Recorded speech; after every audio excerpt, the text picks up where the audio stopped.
Abre comigo em Colossenses capítulo 1. Todo mundo abriu, gente? Eu quero ler a partir do versículo 15.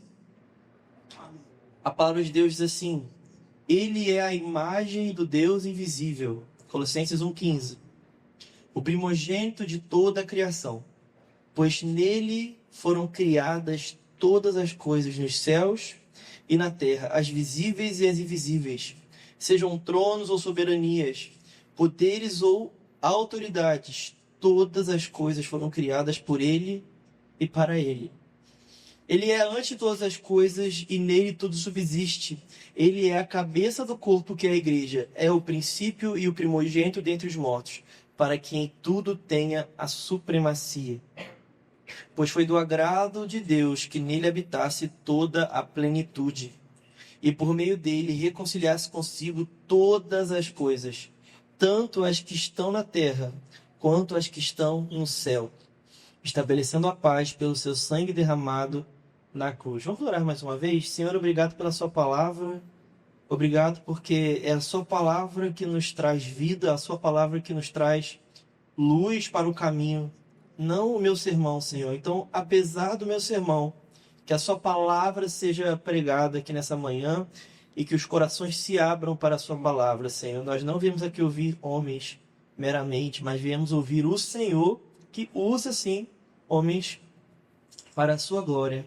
Então, seja conosco aqui, nós queremos prestar culto ao Senhor por meio da palavra que reflete a sua glória, Senhor. Nós te amamos, Senhor. Nos dê espírito de sabedoria e revelação para o pleno conhecimento da verdade. É o que nós pedimos em nome de Jesus. Amém.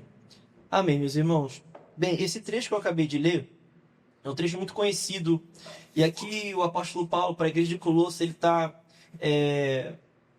está ensinando a igreja, mas também relembrando a igreja a supremacia de Cristo. Um Cristo que não é apenas mais um profeta, o Cristo que não é apenas mais um articulador, um revolucionário, porque no contexto ali romano, né, mas mais especificamente na Judéia, estava sendo aguardado, né, essa era a esperança messiânica, estava sendo aguardado um Messias, um Salvador. E antes de Jesus e após também surgiram vários pseudo-salvadores, várias pessoas que estavam se prontificando a falar assim: não, eu vou dar conta, eu vou articular, eu vou fazer artimanhas políticas. Barrabás, inclusive, nós podemos entender que ele é um tipo de articulador, um tipo de revolucionário. E é muito triste ver como as pessoas escolheram Barrabás ali, né? As pessoas gritaram por Barrabás. Às vezes a gente fala assim: meu Deus, como é que escolheram alguém tão vil, alguém tão ruim? Mas no olhar das pessoas ali, Barrabás não era de tudo ruim, né? Barrabás não era esse demônio todo. E eles escolheram um Salvador que não era Cristo. E aqui o apóstolo Paulo está nos lembrando quem é Cristo. Cristo que não é, como eu estava falando, apenas um profeta. Cristo que não é apenas uma salvação pessoal, uma salvação apenas para minha alma, mas aqui o apóstolo Paulo está mostrando como ele é Senhor de todas as coisas. A gente vai ver, por exemplo, no versículo 17, ele é ante todas as coisas e nele subsiste. Ele é o princípio, o primogênito entre os mortos. A palavra de Deus vai falar que todas as coisas foram criadas por ele e para ele. Então, meus irmãos, a gente precisa dar um passo para trás e entender que Cristo é algo muito mais rico, muito mais complexo, muito mais abrangente do que muitas vezes nos permitimos conceber na nossa vida religiosa. Se eu pudesse dar um nome para essa mensagem, eu diria o Evangelho, já vou falar sobre a boa notícia, a história de Deus, a história que Deus está contando, e a igreja, e nós, como nós nos posicionando no meio disso. A tônica da mensagem, meus irmãos, eu quero falar sobre, muito o que o Fábio pregou lá na conferência, inclusive, qual que é o nosso lugar no meio disso tudo, o que somos chamados para fazer. Tá fazendo sentido até aqui?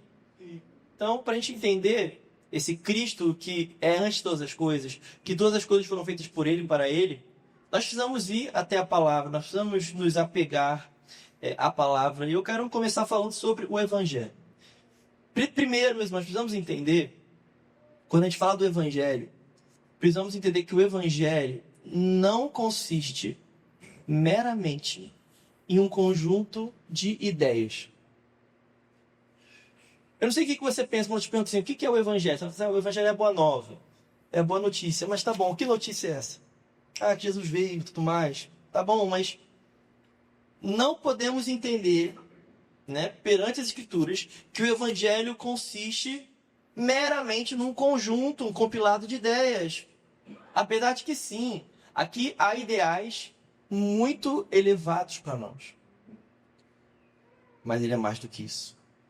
O Evangelho também, meus irmãos, não consiste meramente em um conjunto de doutrinas. Apesar de que somente a palavra tem sã doutrina para nós.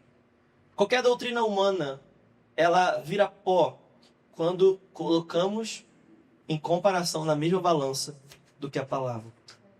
Mas o Evangelho não é meramente um conjunto de doutrinas. O Evangelho também, meus irmãos, não é meramente um conjunto de mandamentos morais ou práticas devocionais pessoais. Apesar de que sim, como eu falei, aqui também tem mandamentos morais. Aqui também há práticas devocionais pessoais. Você abre os salmos ali e você se deleita, passa tempo com o Senhor. Mas é antes de tudo, meus irmãos, presta atenção que isso é muito importante para a nossa pregação aqui. É antes de tudo uma narrativa grandiosa.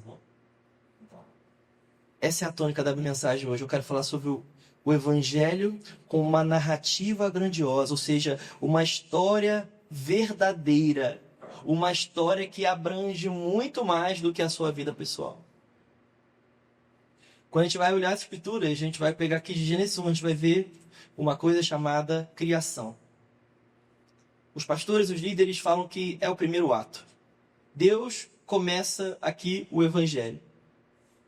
O Evangelho, meus irmãos, não começa com aceite o Senhor, aceite Jesus como seu Salvador. O Evangelho começa no princípio criou Deus. Porque o Evangelho não é sobre a minha história com Deus. O Evangelho é sobre a história de Deus. Vocês estão aqui comigo? Tá feliz? Uma grande história, uma história verdadeira que abrange... Eu vou poder sintetizar aqui em 4 atos, que é o que as Escrituras nos mostram. Criação, como eu acabei de falar. Queda, né? Que logo depois, a gente vai... Um capítulo depois, alguns versículos depois, o homem cai. É rápido, né? Cria, queda. É o segundo ato, ele chega rapidinho na história do homem. E o homem cai. O homem foi criado e Deus fala que é bom. Logo, vemos esse mesmo homem sendo deposto em sua queda. Mas graças a Deus pelo terceiro ato, meus irmãos. Porque o homem não andou errante por aí. Nós temos a redenção. É muito aqui quando nós vamos falar sobre o Evangelho, a gente fala muito sobre redenção, né? O que é o Evangelho? É boa notícia. Cristo veio e morreu em nosso lugar. E isso é muito bom. Isso faz parte. Está no terceiro ato da redenção. Mas, meus irmãos, precisamos seguir a história grandiosa do Evangelho em direção ao último ato, que é a consumação. É por isso que falar de criação, falar da queda, é o Evangelho. Você nunca vai pregar o Evangelho sem você falar para alguém que ele foi criado por Deus e ele está em seus delitos e pecados. A depravação do homem faz parte da história do homem com Deus. Você não pode chegar assim, vou pregar o Evangelho para alguém, você é uma florzinha de Jesus, um soldadinho de Jesus, você é tão fofo. Não, meus irmãos, a gente é ruim mesmo. A gente caiu mesmo. É por isso que a gente precisa de um Salvador. É por isso que a gente precisa do sangue de Jesus. É porque na minha força não dá. A fé é feita de rendição. A fé é feita de honestidade. É você ser honesto perante o Criador, reconhecendo que você não consegue. Um conjunto de fracassados que encontram vida eterna e podem andar de maneira digna, não porque eu e você somos bons, mas porque alguém redefiniu nossa identidade na cruz. Então eu fui criado pelo meu Criador. Ele me teceu na barriga de minha mãe. Ele sonhou comigo antes que minha família sonhasse. Ele colocou a sua mão em mim, assim como colocou em Adão. Ele não falou meramente, haja Davi, né? Haja Júnior, haja Gabriel, haja Rafa. Não. Ele colocou a mão. Ele não nos fez como ele fez as outras coisas. Ele se envolveu. Ele colocou a mão na massa como um oleiro com o barro. Isso faz parte do Evangelho. Deus colocou a mão em você. Ele te fez. Também faz parte do Evangelho. A queda, como eu acabei de falar. Mas graças a Deus pelo terceiro ato, ele nos redefiniu na cruz. Mas, meus irmãos, também há um quarto ato aí, que muitas vezes achamos que é um apêndice teológico para a igreja, né? Escatologia. Escatologia é um apêndice teológico para a igreja. Não, meus irmãos. Escatologia é evangelho. Porque se nós não temos esperança, nós não temos comunhão. Esperança é base no sacramento da ceia. Ceia, basicamente, a gente fala sobre duas coisas: memória e esperança. Então, olhamos para trás, principalmente para a redenção. Entendemos que fomos criados, caímos e alguém nos redimiu. Por isso que podemos estar à mesa. Mas também olhamos para a esperança: ele irá voltar. Por isso que fazemos isso até que ele volte. Quando comemos a ceia, meus irmãos, estamos comendo o Evangelho. A ceia é a dieta da igreja. Então, você vai, enquanto eu vou falando, você vai entendendo que o Evangelho é muito maior do que a sua experiência pessoal. Por isso que precisamos entender as Escrituras, meus irmãos. Por isso que precisamos nos debruçar nas Escrituras todos os dias, sempre. Comer como um faminto come o pão.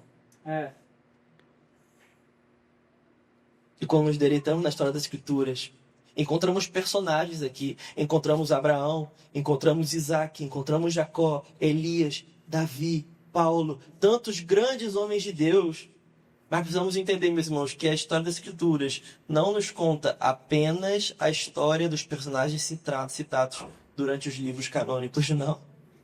É uma verdade ampla e pública, abarca todos os homens desde Adão.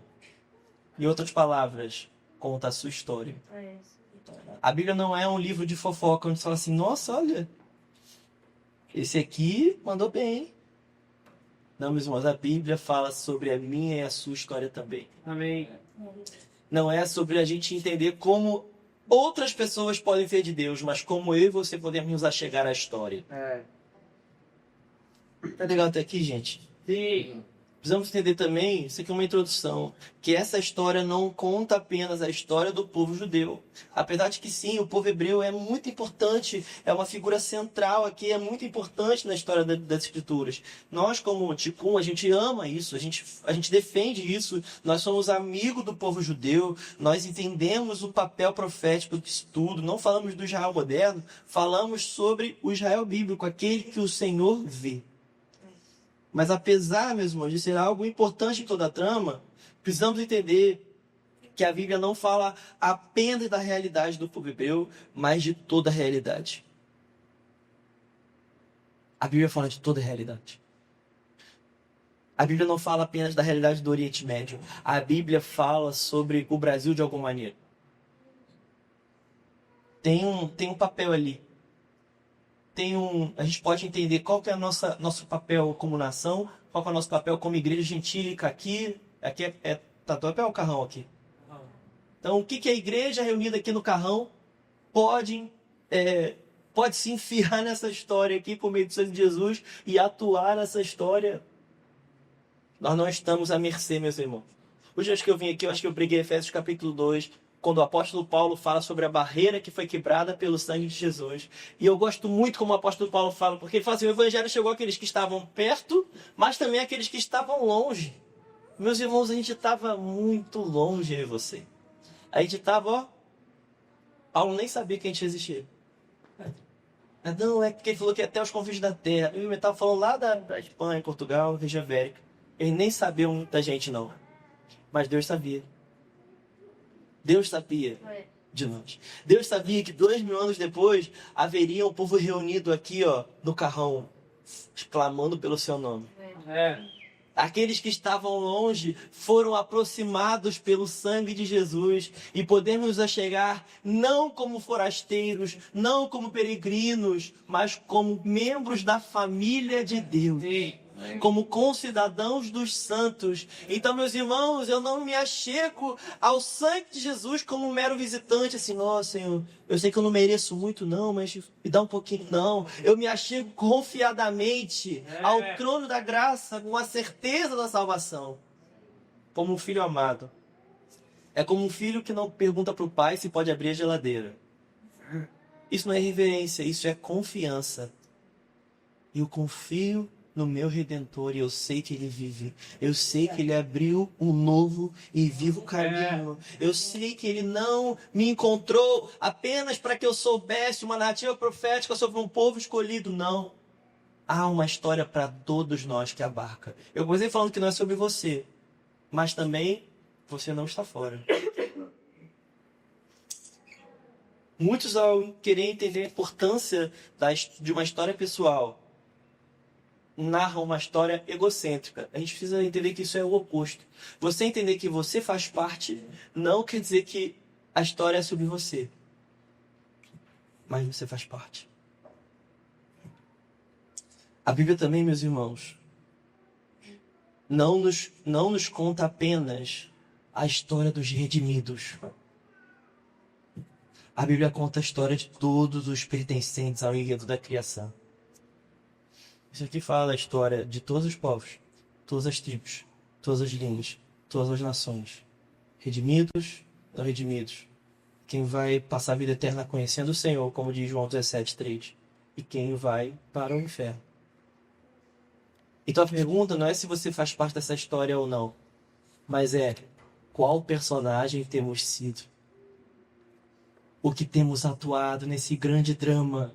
O que temos atuado nessa grande história.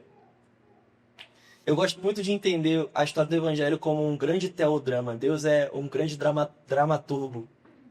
Eu não sei se você gosta de cinema, arte de modo geral, né? Aqueles filmes belíssimos do Christopher Nolan. Quem conhece Christopher Nolan? Né? Tarantino. Mais quem? Steven Spielberg, né? Glória Pérez, aquela que faz novela, aquela nome? Pessoal aí das antigas, que via novela. Então tem um monte de gente que faz aquele Walter Salles, um tanto de dramaturgo.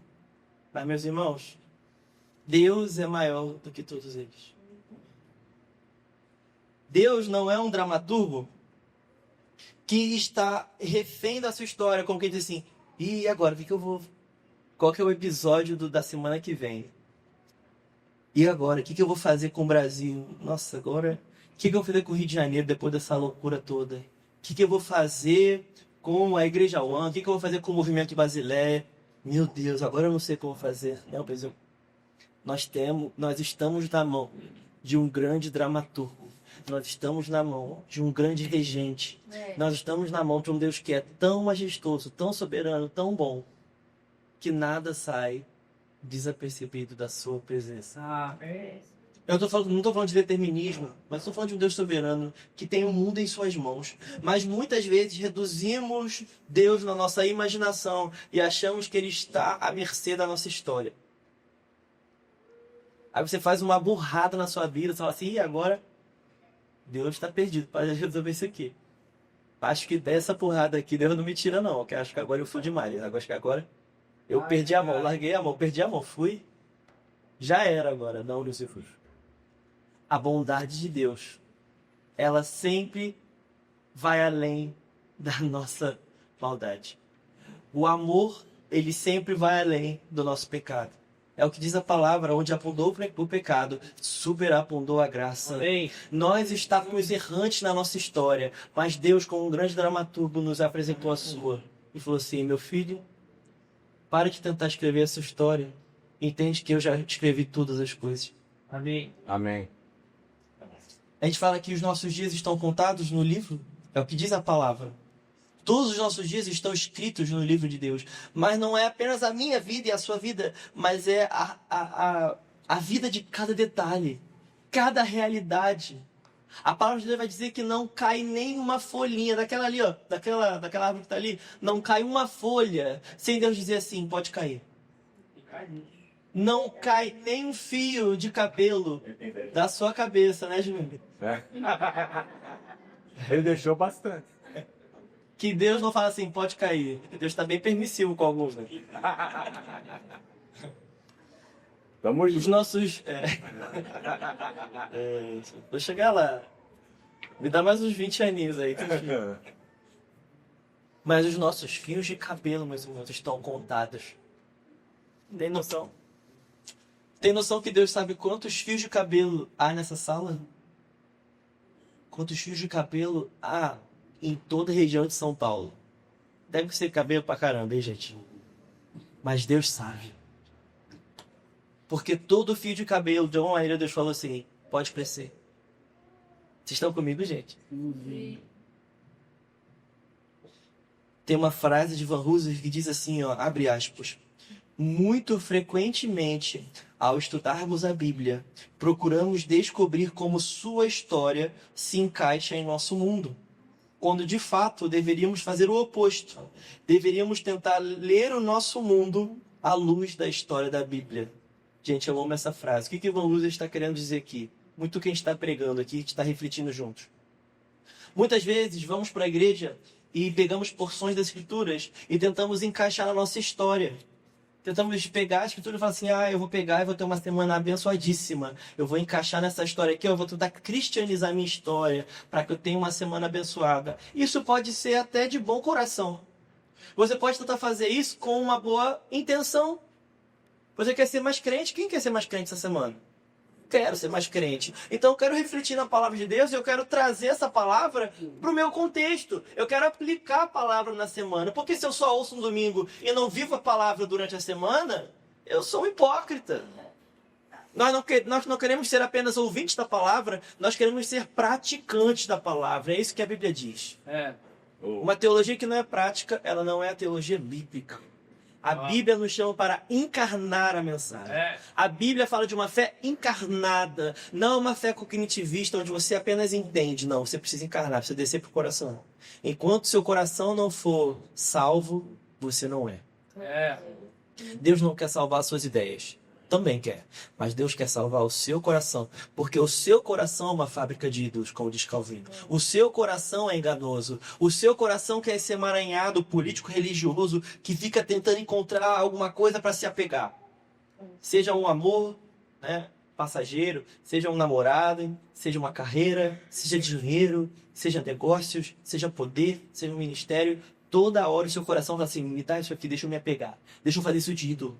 Então, meus irmãos, enquanto a nossa fé não desce para o coração e se torna algo encarnado, nós não temos a fé.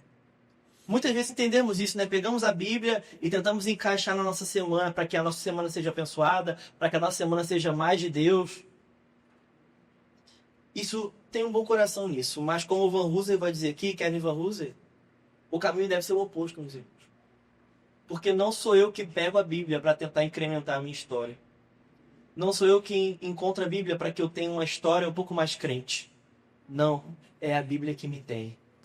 É a Bíblia que que redime a minha história. Então não sou eu que contenho a Bíblia, mas é a Bíblia que me contém. Então ao invés de eu tentar ficar encaixando a Bíblia na minha vida pessoal, eu preciso pegar a minha vida por inteiro e me lançar na história das Escrituras.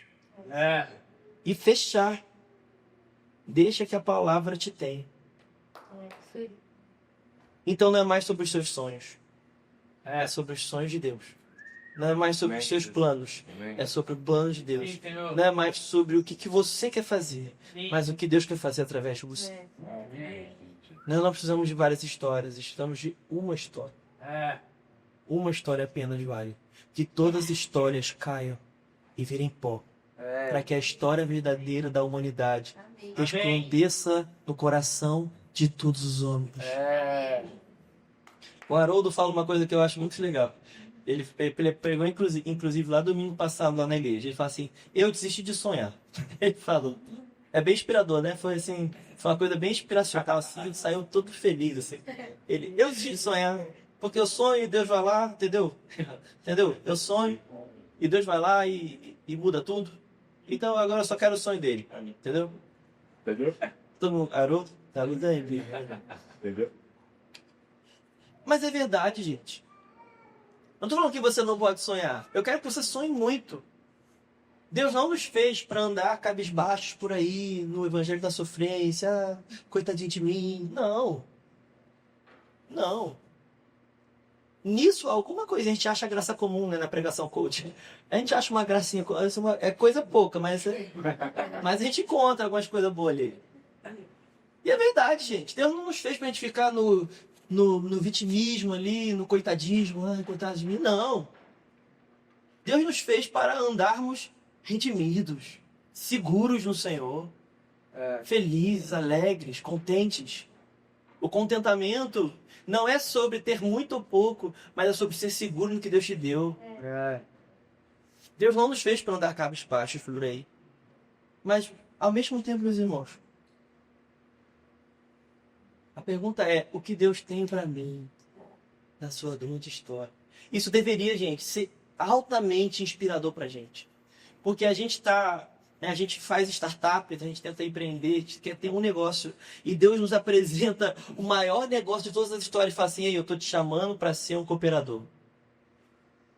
Meus irmãos, quando aceitamos o Senhor no nosso coração, estamos sendo esclarecidos no maior plano cósmico da história. Meus irmãos, se isso não aquece nosso coração, e se isso não te enche de missiologia, eu não sei mais o que pode te encher. Se ao olhar para a história das Escrituras, dizer assim, eu entendi para onde eu vou. Ontem o Ale estava compartilhando algo na conferência que a BBC está chamando de avivamento silencioso, tem acontecido no contexto europeu, mas especificamente em UK, do Reino Unido, onde jovens abaixo de 25 anos estão procurando em sites de pesquisa, Google, Bing e coisas parecidas, sobre questões sobre a realidade última do homem. Eles estão procurando sobre quem é Deus, para onde eu vou se eu morrer, o que acontece, a vida após a morte, para que eu vivo, para que eu existo, por que eu nasci. Eles estão com essas dúvidas, essas crises. E a BBC chama isso de avivamento silencioso porque jovens estão se entregando a Jesus. Estão se entregando à narrativa bíblica porque eles estão cansados de tentar imprimir a sua própria narrativa e sempre ver que dá errado. Você tem seu projeto, você vai lá e você realiza seu projeto, mas no final você fica com um sorriso amarelo. Eu vi uma reportagem que juntou diversos artistas, Madonna, Lady Gaga, assim, os maiores poderosos de Hollywood. E eu não lembro se foi a Madonna ou a Lady Gaga que disse isso. Mas tem uma frase que me impactou muito, onde um artista, vamos falar assim, porque eu não lembro qual específico foi, mas um artista poderoso, uma Madonna da vida, uma Lady Gaga da vida, falava assim, como eu queria que todas as pessoas do mundo tivessem um dia como eu tenho, para eles verem que não vale de nada. Mas eles têm todo o dinheiro do mundo, eles têm todo o poder do mundo, eles têm tudo que eles quiserem. É até difícil, né? Imagina aí no aniversário de uma pessoa assim, você dá o que de presente? Vou dar um abraço, porque é o que eu sei que tem. Um iPhone, tem um monte de iPhone. A Apple me deu 50 iPhones essa semana para eu dar para os meus fãs. Tudo tem de tudo. Mora onde quiser, tem o que quiser. Mas ainda assim, essa frase me impactou muito. Onde esse artista disse, eu queria que todos os homens da história tivessem um dia como eu dei, para eles verem que de nada falam. Eu continuo insatisfeito. Eu continuo com um sorriso amarelo, eu continuo em depressão, eu continuo vazio. Meus irmãos, a nossa história, por mais bonita que ela pareça, nunca tem consumação. Ela é limitada. É por isso que a gente precisa abrir mão. Isso é a conversão. Basicamente, eu estou pregando o evangelho pra gente aqui. Pra mim, pra vocês. Para que a gente abra a mão da nossa história. Para que a gente abrace a grande história. Muitas vezes a gente vem para a igreja achando que a gente precisa aceitar Jesus no sentido de que a gente precisa ser evangélico. A gente precisa ser de uma igreja, membro, dizimista, evangélico. E a gente tem Jesus, a gente entende a cruz, a gente entende que Jesus morreu pelos meus pecados, a gente quer entender cada vez mais isso. Mas, meus irmãos, a tônica de hoje, o que eu quero, meu coração para vocês, é que a gente abra um pouco mais os olhos assim, entenda. Não é apenas sobre eu colocar alguns pecados na cruz, mas é eu entender que toda essa história me tem. Como eu já falei aos montes aqui, meus irmãos, o Evangelho é maior do que nos permitimos pensar. Deus te chamou para algo grande e não é o seu sonho só. Quando entendemos isso, meus irmãos, cada detalhe da nossa vida toma um significado muito mais abrangente. Cada centavo que você investe nas coisas do Senhor, cada abraço que você dá no perdido, cada palavra de amor que você dá para alguém, você começa a entender, eu estou atuando a grande história de Deus. Sabe, imagina que você foi chamado para fazer um filme de Hollywood e você tem uma cena de 10 segundos. Você só tem que entrar num quarto, sei lá, entregar uma água para alguém, pro Tom Cruise lá. Vamos entrar na história aqui. Você quer um outro ator? Jason Momoa. Pode ser? Me dá um outro ator aí. Você não vê em filme não, gente? É pecado aqui filme não, né? Porque eu preguei na Alemanha esses dias e lá eles não veem muito. Eu tava falando da Marvel. Eles não conhecem a Marvel. É coisa de maluco. É pecado, eu acho que é pecado também. Fala um ator aí que vocês gostam, gente. Anthony Hawk. Quem? Anthony Hawk. Anthony Hawks. É esse? Hopkins. Quem é esse? É velho, né? Obrigado, Dan. É de Hollywood, anos 60. Silêncio dos Inocentes. Silêncio dos Inocentes, tá bom. Anthony Hopkins, esse? Que chique, né? Achei chique, gente.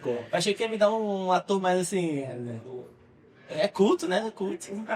Anthony Hopkins. Aí você vai lá e você dá... Preto e branco esse filme? Não, né? Aí você dá uma água pra ele e sai. Pronto, acabou sua cena. Acabou a cena, essa é a sua cena. Mas você vai fazer o quê? Você vai ficar a semana toda pensando assim, meu Deus, eu vou fazer um filme de Hollywood. Eu tenho que dar o copo da melhor maneira pro Anthony Hopkins. Eu tenho que fazer assim, meu Deus, não posso errar. Toma, Anthony Hopkins. E sai. Você não vai falar nada, você só vai dar o copo. Você vai até treinar em casa, né? Você vai ficar uma semana treinando. Como botar o copo. Sabe por quê? Porque nós damos importância para uma cena de um filme. Mas nós, o Van Hooser vai dizer isso, mas nós não nos preocupamos tanto como estamos encenando a doutrina no nosso dia a dia. Ai. Cada detalhe que a gente faz, meus irmãos, a gente precisava... Não estou falando para você ficar preocupadão assim, meu Deus, o que eu estou fazendo? Não é isso não. Mas precisa entender que a gente está atuando a doutrina, a gente está encenando a doutrina, a gente está num grande drama. A cada dia, a cada momento, nós estamos como quem encena, estamos como quem atua, estamos como artistas na mão do Criador. Isso aí, sim. Há uma miríades e miríades olhando esse grande filme acontecendo. E todos sabem como é que termina, né? A gente falou dos 4 atos, meus irmãos. Todo filme tem, sabia? Esses 4 atos aqui, a arte fala sobre isso, né? Você vai ver um filme, tem criação. Começa ali, mostra os personagens, queda, há uma tensão ali, há um problema a ser resolvido. Aí tem redenção, há o clímax ali, né? Meu Deus, alguém resolveu o problema. Aí tem, né? Todos ficaram felizes para sempre. Aí tem consumação. Mas é um filme meio limitado isso, né? Mas quando a gente olha para a Bíblia, meus irmãos, a gente vê esses atos acontecendo aqui, mas a gente vê que não todos viveram felizes para sempre apenas, né? Mas há uma consumação e há um deleite eterno com o Criador. Então a gente está no meio da cena. Meus irmãos, eu acho que eu e você vamos estar na letrinha, sabe a letrinha do final? Passava bem rápido assim, ó. Tá Paulo, Moisés. A gente vai ser bem rápido. Mas o filme não é sobre a gente não, fica tranquilo. O protagonista é Cristo. Ele é o mocinho, ele é o... Né, o Anthony Hopkins, ele era o mocinho. Ele é mais... Sempre. Nem sempre, né? Vamos supor que ele era um mocinho no filme. Cristo é muito mais, porque o filme é sobre ele. O filme, ele é o clímax da história. Ele é o clímax do drama. Eu e você, meus irmãos, são os coadjuvantes ali. Eu apareço rápido, mas meus irmãos, em tudo que eu estiver atuando, eu quero ser fiel. Em tudo que eu fizer, né? Como disse o apóstolo Paulo, quer comais, quer ver mais. Façam isso para a glória de Deus. Uma outra coisa que o Husserl disse nesse livro também, que me inspirou muito para essa palavra, ele vai dizer que não conseguiremos atuar sem o Espírito de Deus. É o Espírito de Deus, meus irmãos, que sussurra nos nossos ouvidos o que devemos fazer. Glória a Jesus. E precisamos entender também que os melhores artistas não são aqueles que decoram a fala. Um artista de respeito que se preza não apenas decora a fala assim, eu vou ter que falar isso, essa frase. Ele entende o enredo, ele encarna o personagem e ele vive exatamente o que deve ver, mesmo que ele improvise. Essa é a nossa vida no Espírito, meus irmãos.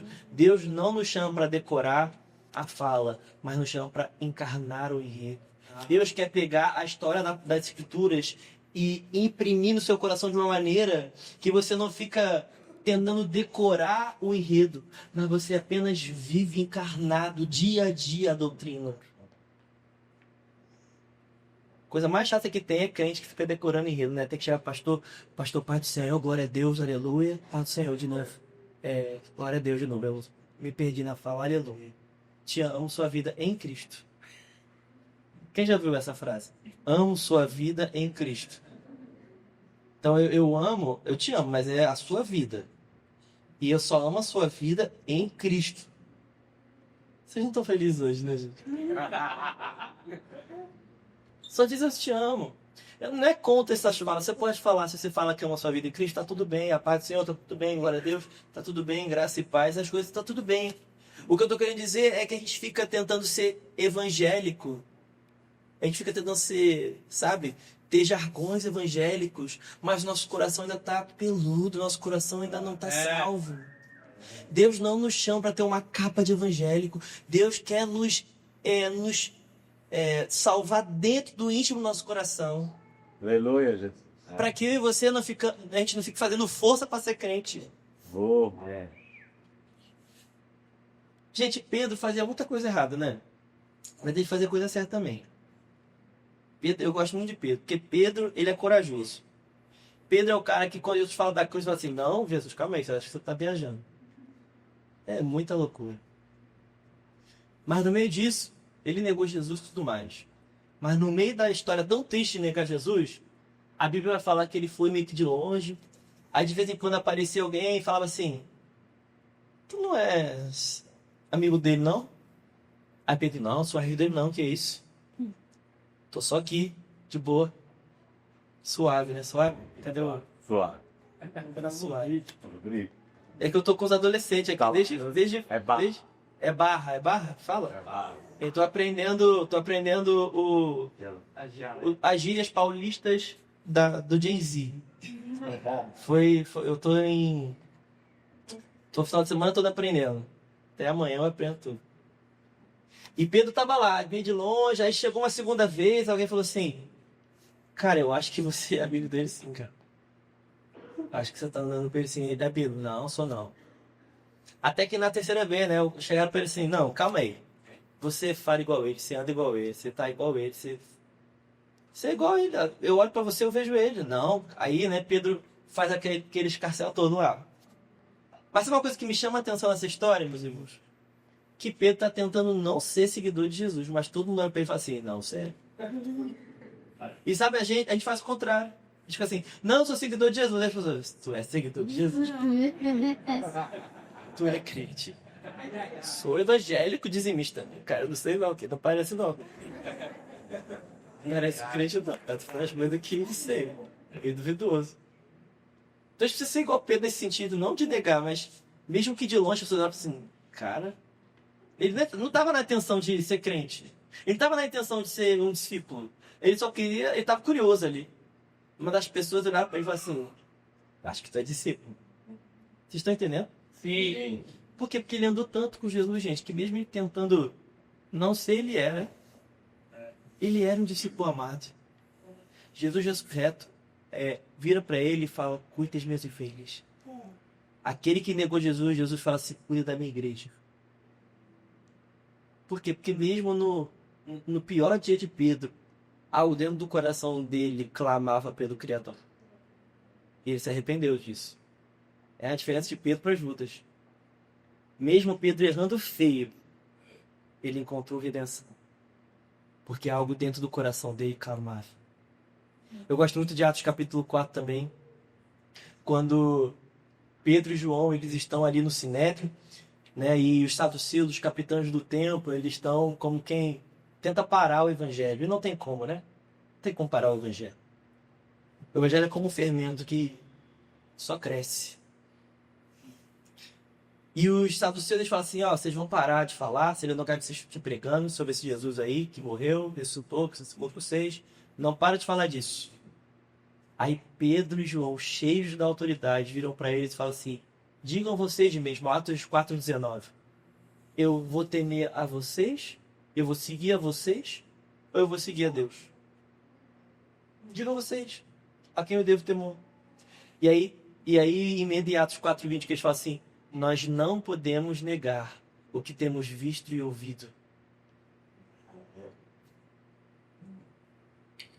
Então, meus irmãos, nós temos negado porque nós não temos visto e ouvido o suficiente.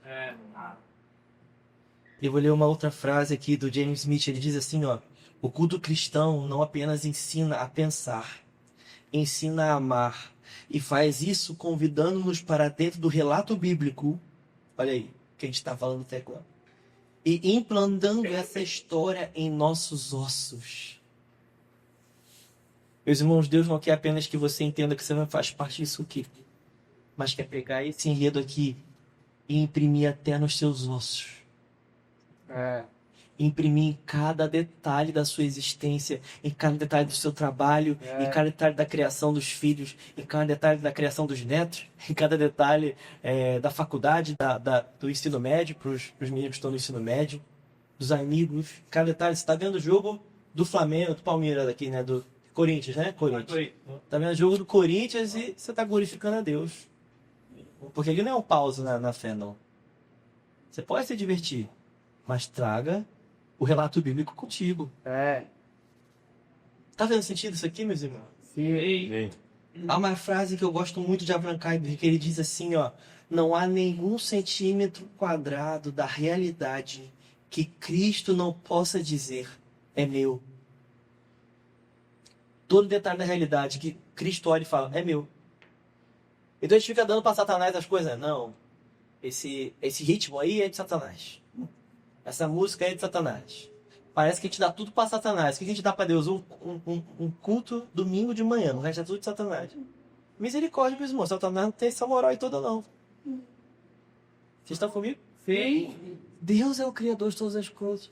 Satanás corrompe por causa da queda. Mas podemos experimentar a redenção. Precisamos parar de dar para Satanás o que é criação machucada pelo pecado. Então podemos redimir pelo sangue de Jesus e fazer guerra contra principados e potestades, reivindicando o que é do Criador. A sua família, os seus negócios, o seu bairro, a sua vizinhança, o seu marido, os seus filhos. Podemos olhar para o relato bíblico e falar assim, Deus, coloca os meus negócios aqui, coloca a minha carreira aqui, coloca a minha família aqui, coloca o meu filho aqui, o meu marido aqui, coloca a minha vida aqui e faça isso ser impresso em cada detalhe da nossa vida. Precisamos de um maravilhamento, meus irmãos. Precisamos de um avivamento, uma renovação pessoal, para que o Evangelho se torne vivo em nosso coração. Para que a gente seja apaixonado por essa história. A gente estava conversando sobre literatura mais cedo. E, gente, quando a gente gosta de um livro, a gente devora esse livro, a gente pega gosto, a gente, sabe, a gente quer ler. Qualquer espaço a gente quer ler, a gente quer passar tempo com ele.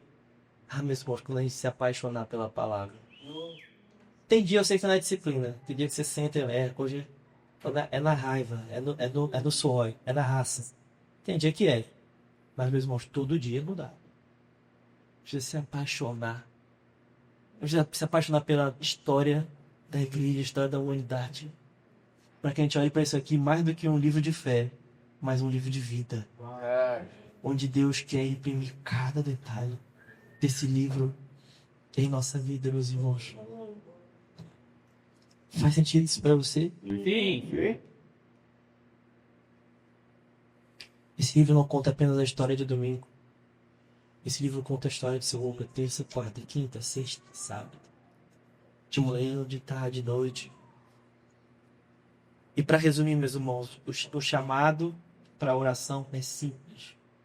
Que o Senhor, meus irmãos, empodere cada um do movimento brasileiro. Amém. Amém. Para ensinar a doutrina e para ser um cooperador da missão, mesmo no seu contexto, mesmo na sua história de vida. Você não precisa ser um missionário em tempo integral numa sala de oração, algo do tipo. Não, você pode ser um bombeiro, pode ser um médico, pode ser um advogado, pode ser um nutricionista, pode ser o que Deus te chamou para ser. Se Deus não te chamou para ser isso, aí transicione. Mas você pode ser o que Deus chamou para ser. Você não precisa ser um missionário em tempo integral. Nós não precisamos disso em nossas igrejas.